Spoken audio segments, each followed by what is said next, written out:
धुळ्यामध्ये पहाटेच्या सुमारास भीषण अग्नितांडव झाल्याची घटना समोर आली आहे। MIDC मधील कलर कंपनीला भीषण आग लागल्यानं सर्वत्र खळबळ उडाली आहे। या भीषण आगीमध्ये कंपनीचं मोठ्या प्रमाणात नुकसान झालंय।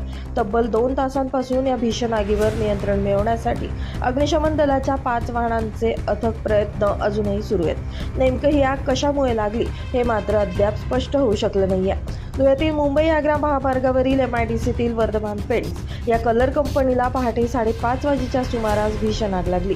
आगीनं मोठ्या प्रमाणात रौद्र रूप धारण केलं होतं। या आगीची माहिती अग्निशमन दलाला मिळताच मनपाच्या अग्निशमन दलाचे 2 तासापासून आगीवर नियंत्रण मिळवण्यासाठी प्रयत्न सुरू आहेत। घटनास्थळी मोहाडी पोलिसांसह स्थानिक नागरिकांनी मोठ्या प्रमाणात गर्दी केली होती। अचानक लागलेल्या या आगीमुळे अनेक कामगारांची धावपळ देखील उडाली।